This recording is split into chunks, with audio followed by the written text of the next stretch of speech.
This is the Learnit Lounge, a podcast brought to you by Learnit. In each episode, I sit down with HR and L&D leaders to explore how learning programs have sparked real change, unlocked growth, built trust, and transformed the way that teams work. Hosted by me, Dr. Mickey Fitch-Collins, a facilitator and learning designer at Learnit, this podcast brings you the stories behind successful learning strategies, direct from the people driving them. Learnit is a live learning platform that's helped over 2 million professionals thrive inside some of the world's most respected companies. If you're looking for a partner to help you do the same, our contact info is in the show notes.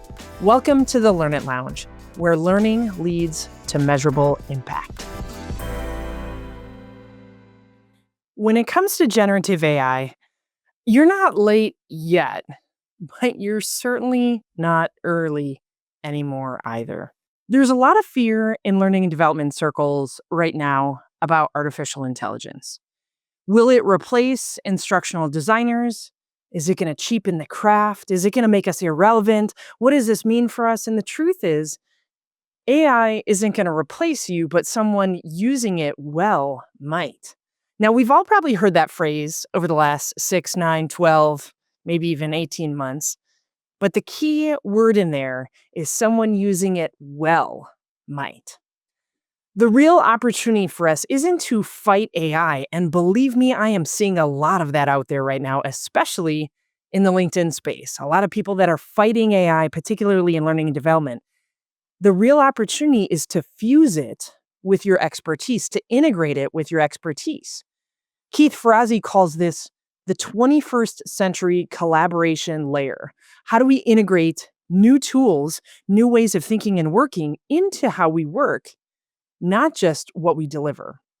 Ash Panjwani is bullish on AI coaches that sit in on one-on-ones and track airtime and prompt reflection and improve feedback loops in real time. These sort of things aren't theoretical. That's stuff that's happening right now. That's stuff that was happening 3 months ago or 6 months ago. Are you doing this stuff?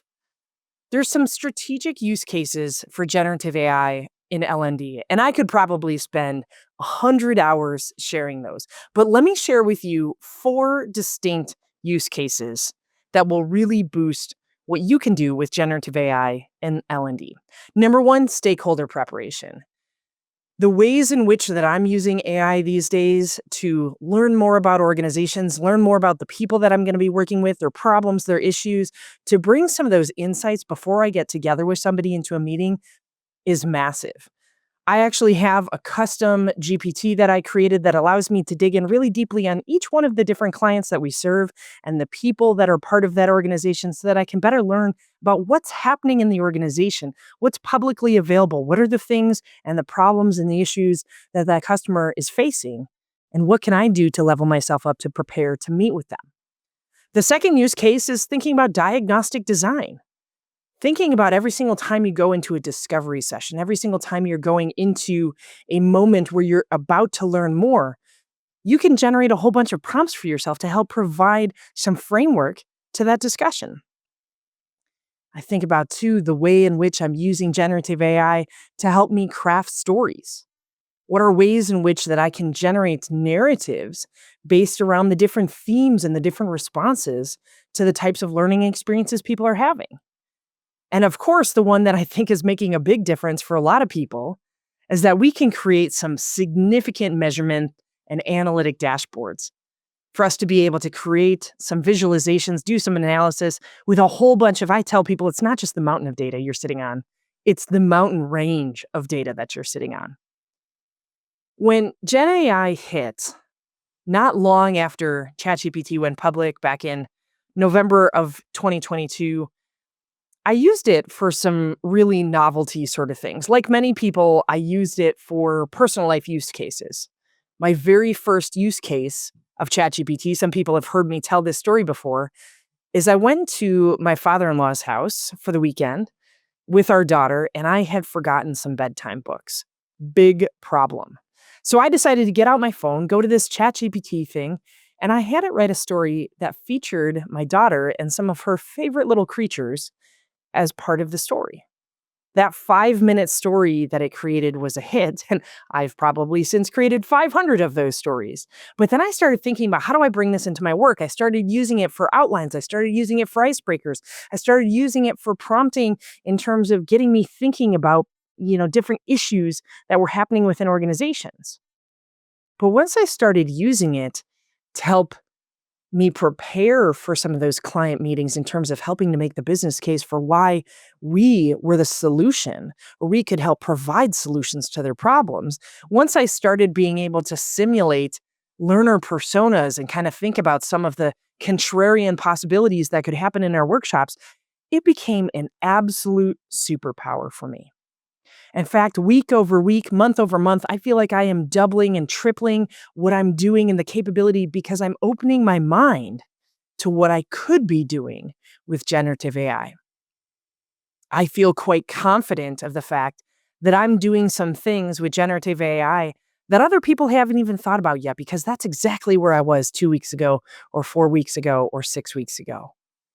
It's not just about something that took 8 hours to do and cutting that down to 2 hours. It's now having a sounding board, having a brain trust, having a coach readily available to me to help me make decisions and solve problems and design and think and create. And this isn't because AI is doing my job. What it's doing is it's freeing me up to do my job better, to do my job differently. So here's the big takeaway. Here's the big mindset shift. Don't wait to be ready. Don't wait until you've read the next book, watched the next video series, gone on YouTube 5,000 times, right? Experiment, play, stretch. Get in the sandbox and feel it between your toes. You don't need to master AI. In fact, there's no possible way that you could. It changes every couple of days. You just need to understand where it fits, where the use cases are, where you can start 2 and 3 and 4xing who you are. Learning and development has a chance to be the bridge between tech and talent, between tech and change, between tech and transformation. But that's only if we lean into it. As you are exploring generative AI in your work, I want to hear from you. I want you to go ahead and subscribe to the Learnit Lounge, connect with me on LinkedIn, send me a message, tell me the different use cases. I listed out 4 before, but tell me a few different use cases and ways in which that you have dramatically changed the way that you're doing your work with the infusion and integration of AI. Share what you've tried, what you've failed at, what surprised you, because the future of AI isn't AI versus learning and development. It's AI integrated with learning and development, done wisely.